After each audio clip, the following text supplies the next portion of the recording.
The Great Chicago Fire. A story of fire, loss, and rebirth. Part 1, The City That Never Slept.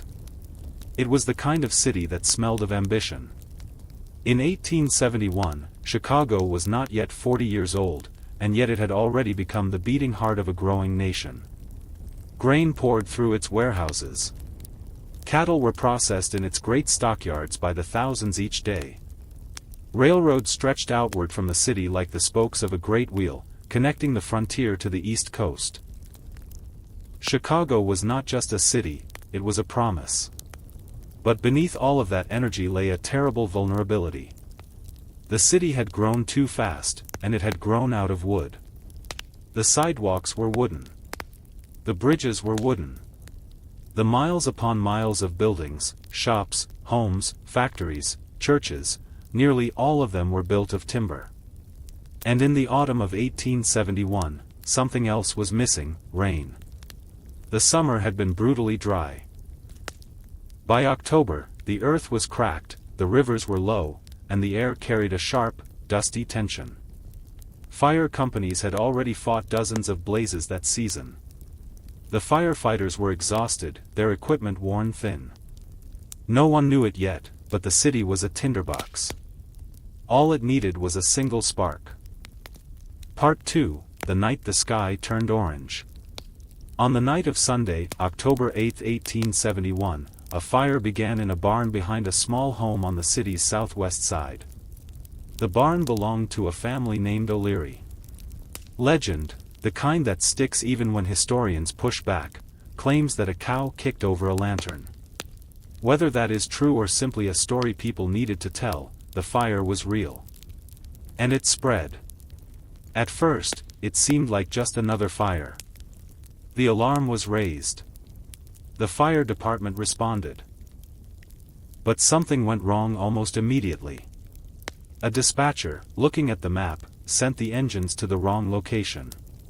Precious minutes were lost. By the time firefighters arrived at the right place, the flames had jumped from the barn to the neighboring buildings, then to the next block, and the next.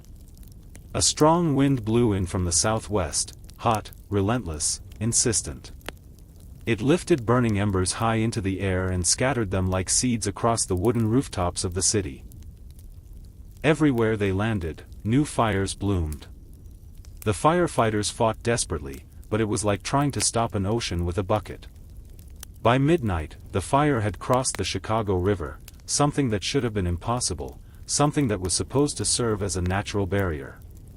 But the wind carried the embers across the water, and the city's north side began to burn. Residents fled into the streets, clutching whatever they could carry. Some ran to the lakefront. Others ran in circles, not knowing where to go, watching their world dissolve into light and heat and noise. Part 3, The Inferno. What followed was not a fire.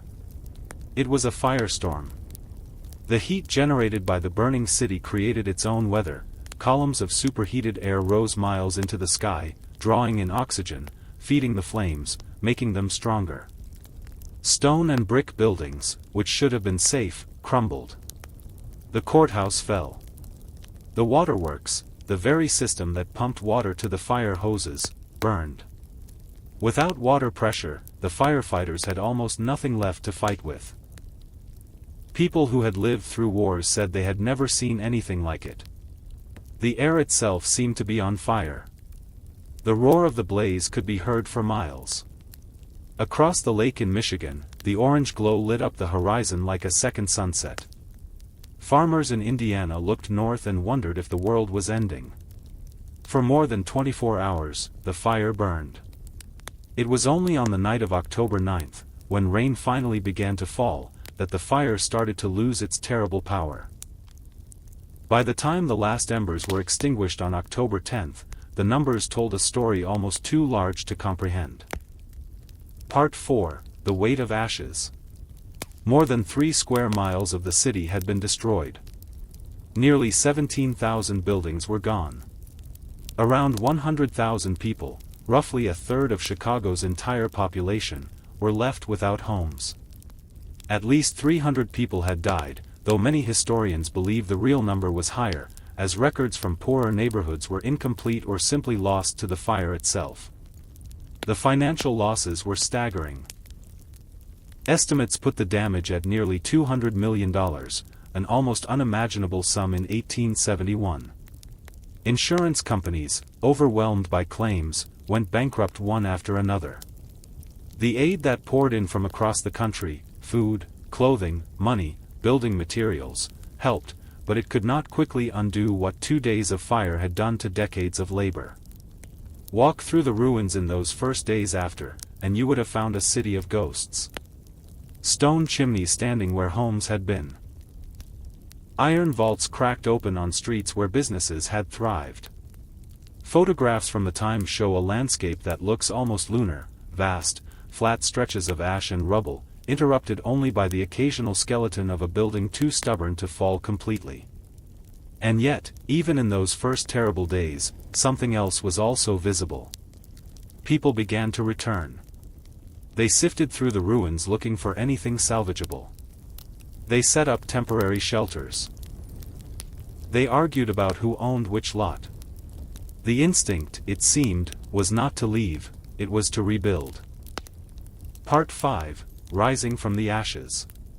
What happened next is one of the most remarkable stories in American urban history. Chicago did not collapse. It did not surrender. Within weeks, construction had already begun. Within months, new buildings were going up across the scorched land. Within 2 years, much of the city had been rebuilt, and rebuilt better. The architects and engineers who came to Chicago after the fire were given something rare. A nearly blank slate in the center of one of the most important cities in the world. They built with ambition. They built with innovation.